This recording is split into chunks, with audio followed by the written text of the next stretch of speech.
এবার একটু শুনবো যে রাসূলুল্লাহ সাল্লাল্লাহু আলাইহি ওয়াসাল্লাম কদরের রাতগুলোতে কি কি ইবাদত করতেন। আমি খুঁজে 5টা আমলের কথা পেয়েছি বিশেষভাবে। কমন যে আমলগুলো সেগুলো তো ছিলই, বিশেষভাবে 5টা কাজ রাসূল সাল্লাল্লাহু আলাইহি ওয়াসাল্লাম এই কদরের রাতে করতেন। 1 নম্বর কাজ হচ্ছে তিনি সারা রাত জেগে ইবাদত করতেন এবং পরিবারের লোকদেরকে ঘুমোতে দিতেন না, উঠিয়ে দিতেন। বছরের অন্য কোনো সময়ে সারা রাত জেগে ইবাদত করার কোনো নজির রাসূল সাল্লাল্লাহু আলাইহি ওয়াসাল্লামের জীবনে ছিল না। সব রাতে ঘুমাতেন। আম্মা জান আয়েশা রাদিয়াল্লাহু তাআলা আনহা বলেন, ইযা দাখালাল আশরু আহিয়াল লাইলা ওয়া আইকাযা আহলা ওয়া জাদ্দা ওয়া শাদ্দাল মিজার। রমাদানের শেষ দশক যখন আসতো রাসূল সাল্লাল্লাহু আলাইহি ওয়াসাল্লাম সারা রাত জেগে ইবাদত করতেন। পরিবারের সদস্যদেরকে জাগিয়ে তুলতেন, স্ত্রীদের ঘুমাতে দিতেন না, জাগিয়ে তুলতেন। ফাতেমা রাদিয়াল্লাহু তাআলা আনহার ঘর পাশেই ছিল, তাদেরকে যে জাগাতেন এবং নিজে সারা রাত ইবাদত করতেনই। জাদ্দা ওয়া শাদ্দাল মিজার, খুবই বলিষ্ঠ ভাবে, খুব মজবুত ভাবে কোমরে গামছা বেঁধে নামার একটা এক্সপ্রেশন এখানে দেয়া হয়েছে। মিজার, ইজহার মানে হচ্ছে বাংলা করলে হয় লুঙ্গি। লুঙ্গি আমরা যখন খুব শক্ত কোনো কাজ করতে যাই তখন তারা কি করে, খুব টাইট করে লুঙ্গিটা বাঁধে। তার মানে বোঝানো হচ্ছে রাসূল সাল্লাল্লাহু আলাইহি ওয়াসাল্লাম কোমরে ভালো করে লুঙ্গি বেঁধে বা গামছা বেঁধে আটগাট বেঁধে নামতেন শেষ 10 দিনের জন্য। এই সময় তিনি মানে কাউকে কেমন যেন চিনতেন না, সবসময় ইবাদতে মগ্ন থাকতেন। এটা আমরা করতে পারি যে শেষ 10 দিনে, আর যেহেতু 3 দিন বাকি, আমরা একটা স্পেশাল প্ল্যান করতে পারি যে আমরা আমাদের সর্বোচ্চটুকু উজাড় করে দিয়ে লাস্ট 10 ডেজ অফ রমাদানের এই বরকত আমরা হাসিল করব, এটা যেন আমাদের মিস না হয়। তাহলে এটা আমরা একটা পেলাম। 2 নাম্বার হচ্ছে ইতিকাফ করা। রাসূলুল্লাহ সাল্লাল্লাহু আলাইহি ওয়াসাল্লাম রমাদানের শেষ 10 দিন ইতিকাফ করতেন। আমাদের আয়েশা রাদিয়াল্লাহু তাআলা আনহা বলেন, কানা ইয়াতাকিফুল আশরাল আওয়াখির মিন রমাদান। রমাদানের শেষ দশকে তিনি ইতিকাফ করতেন। হাত্তা তাওয়াফাহুল্লাহ, ওনার ইন্তেকালের আগ পর্যন্ত এই অভ্যাসটাই তিনি জারি রেখেছেন। সুম্মা আতাকাফা আজওয়াজুহু মিন বাদে, তারপরে ওনার স্ত্রীরা ইতিকাফ করেছেন। আরেক বর্ণনায় এসেছে ইয়াতাকিফু কুল্লা রমাদান 10 আইয়াম, প্রতি রমাদানে তিনি 10 দিন ইতিকাফ করেছেন। কিন্তু যেই বছর তিনি ইন্তেকাল করবেন সে বছর তিনি 20 দিন ইতিকাফ করেছিলেন। প্রতি রমাদানে 10 দিন, আর যে বছর ইন্তেকাল করবেন সে বছর কয় দিন? 20 দিন তিনি ইতিকাফ করেছিলেন মসজিদে নববীতে।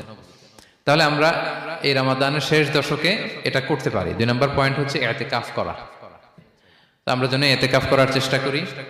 ইতিকাফ করতে না পারলে শেষ দশকের রাতগুলো যেন মসজিদে কাটানোর চেষ্টা করি, তা না পারলেও বাসায় যেন এই রাতগুলো আমরা মিস না করি। বিশেষ করে সেন্ট্রাল মস্কে তো অসাধারণ পরিবেশ, এটা হাইলি রেকমেন্ডেড। ইফ পসিবল আপনারা আসবেন, এখানে ইবাদতের চমৎকার পরিবেশ থাকে। 3 নাম্বার হচ্ছে রাসূল সাল্লাল্লাহু আলাইহি ওয়াসাল্লাম এবং জিবরাইল আলাইহিস সালাম যৌথভাবে কোরআন রিভিশন করতেন। খুব ইন্টারেস্টিং। সারা বছর যেটা নাজিল হতো, রমাদানে জিবরাইল আলাইহিস সালাম রাসূল সাল্লাল্লাহু আলাইহি ওয়াসাল্লামকে শোনাতেন, রাসূল সাল্লাল্লাহু আলাইহি ওয়াসাল্লাম আবার জিবরাইল আলাইহিস সালামকে শোনাতেন।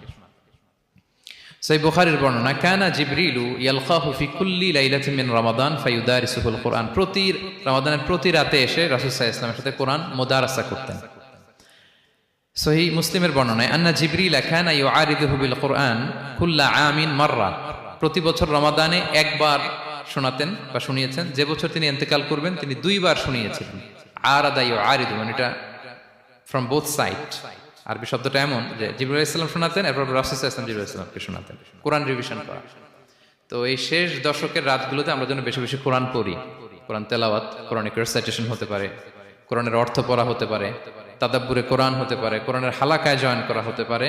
ইন ইটস এনি ফর্ম আমরা যেন কোরআনের সাথে অ্যাটাচমেন্টটা বাড়াই লাস্ট 10 ডেজ অফ রমাদানে। 4 নাম্বার কিয়ামুল লাইল করা। রাসূল সাল্লাল্লাহু আলাইহি ওয়াসাল্লাম কিয়ামুল লাইল করতেন এবং কিয়ামুল লাইল শব্দটাকে রাসূল সাল্লাল্লাহু আলাইহি ওয়াসাল্লাম কদরের সাথে জুড়ে দিয়েছেন। সহিহ বুখারীর বর্ণনায় তিনি বলেছেন, মান কামা লাইলাতাল কদরি ঈমানা ওয়া ইহতিসাবা গুফিরা লাহু মা তাকদ্দামা মিন যামবি। কদরের রাতে যে কিয়ামুল লাইল করে বিশ্বাস নিয়ে এবং নাজাতের প্রত্যাশা নিয়ে, তার পূর্বের সমস্ত গুনাহ আল্লাহ তাআলা ক্ষমা করে দিবেন। তাহলে কিয়ামুল লাইলটা রাসূল সাল্লাল্লাহু আলাইহি ওয়াসাল্লাম বিশেষভাবে কদরের রাতের সাথে সম্পৃক্ত করেছেন। আমরা যেন প্রতি রাতে কিয়ামুল লাইল করি, লম্বা সময় যেন দাঁড়িয়ে থাকি, লম্বা সময় কোরআনিক রিসাইটেশন করি দাঁড়িয়ে থেকে, লম্বা সময় রুকু, লম্বা সময় সিজদা, স্পেশালি সিজদা।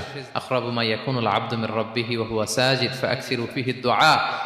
বান্দা যখন সিজদায় থাকে আল্লাহ সবচেয়ে কাছে থাকে। তো আমরা তো আল্লাহর সবচেয়ে কাছে যেতে চাই এই ক্রিম টাইমটাতে, কি বলেন?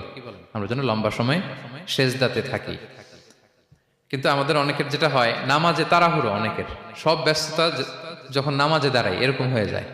রাসূল সাল্লাল্লাহু আলাইহি ওয়াসাল্লামের সালাত যদি আমরা খেয়াল করি, বিশেষ করে কিয়ামুল লাইলে এত যে সুন্দর ছিল, আম্মাজান আয়েশা রাদিয়াল্লাহু তাআলা আনহাকে জিজ্ঞেস করা হয়েছিল যে হে আম্মাজান, রাসূল সাল্লাল্লাহু আলাইহি ওয়াসাল্লামের কিয়ামুল লাইল কেমন ছিল, কিভাবে কিয়ামুল লাইল করতেন? তা আম্মাজান আয়েশা দেখেন ওনার এক্সপ্রেশনটা কত সুন্দর। তিনি বলেছেন ফালা তাসআল আন হুসনিহিন্না ওয়া তুলিহিন্না, রাসূল সাল্লাল্লাহু আলাইহি ওয়াসাল্লামের কিয়াম যে কত সুন্দর ছিল, কত লম্বা ছিল, আমায় জিজ্ঞেস করুন, আমি বলতে পারবো না।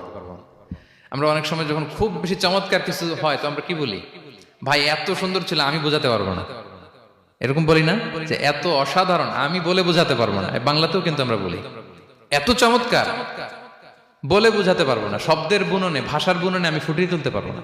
তো আম্মাজান আয়েশা এটাই বলেছিলেন ফালা তাসআল আন হুসনিহিন্না ওয়া তুলিহিন্না, রাসূল সাল্লাল্লাহু আলাইহি ওয়াসাল্লামের রাতের নামাজ কিয়ামুল লাইল যে কত সুন্দর ছিল, কত দীর্ঘ ছিল, লম্বা ছিল, আমায় জিজ্ঞেস করো না, আমি বলে বোঝাতে পারবো না। সুবহানাল্লাহি ওয়া বিহামদি। আমরা যেন লম্বা সময় কিয়ামুল লাইল করি।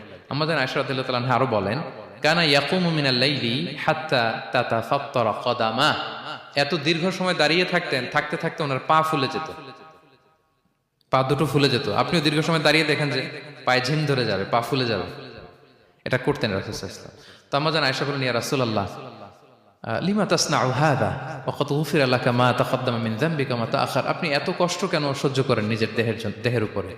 আপনার তো আগের পরের সব গুনাহ মাফ, আদত তো রাসূল সাল্লাল্লাহু আলাইহি ওয়াসাল্লামের গুনাহই নেই, তিনি নিষ্পাপ। এত কষ্ট কেন করেন? আপনার আগের পরের সবই তো মাফ করে দেয়া হয়েছে, কেন করেন? রাসূল সাল্লাল্লাহু আলাইহি ওয়াসাল্লাম উত্তর করেছেন আফালা উহিব্বু আন আকুনা আবদান শাকুরা, আয়েশা আমি কি শুকরগুজার বান্দা হতে পছন্দ করব না?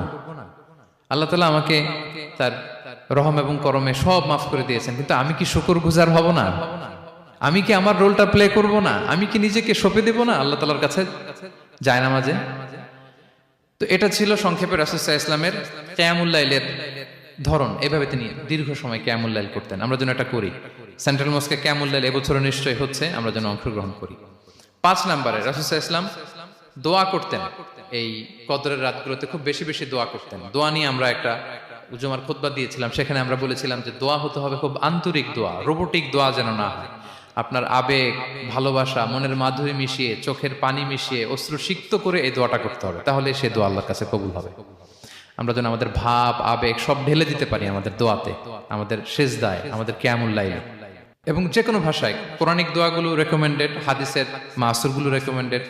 তাছাড়া আপনার নিজের ভাষায় আপনার কি চাওয়া, আপনার কি আকাঙ্ক্ষা, আপনার মনের কষ্ট, যাতনা সবকিছু আপনি আল্লাহ তাআলার কাছে পেশ করুন। এবং আম্মাজান আয়েশা জিজ্ঞেস করেছিলেন ইয়া রাসূলুল্লাহ, আমি যদি কদর পেয়ে যাই আমি কি বলবো এ রাতে?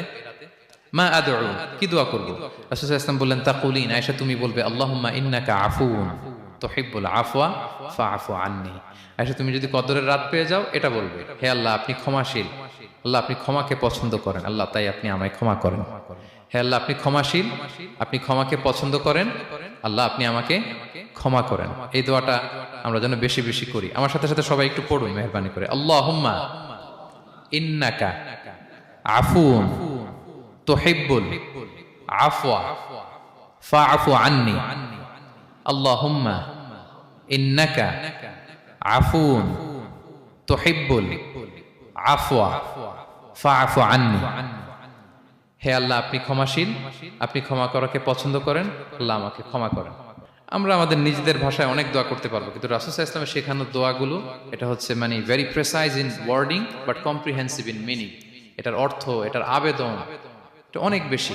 আমি অনেক 10টা-20টা বাক্য বলে এত সুন্দর কথা মিলাতে পারবো না। রাসূল সাল্লাল্লাহু আলাইহি ওয়াসাল্লাম যেটা শিখিয়ে দিয়েছেন, আগে আল্লাহর প্রশংসা করলাম, আল্লাহ আপনি ক্ষমাশীল, আবারও প্রশংসা, আল্লাহ আপনি তো ক্ষমা করাকে পছন্দ করেন। যেটা আপনি পছন্দ করেন না ওইটা তো চাচ্ছি না, যেটা আপনার পছন্দ, যেটা আপনি করতে ভালোবাসেন, গাফিরিয যামবি ওয়া কাবিলিত তাওব, আপনি ক্ষমা করাকে পছন্দ করেন, তওবা কবুলকে আপনি পছন্দ করেন, তো সেটাই তো চাচ্ছি আপনার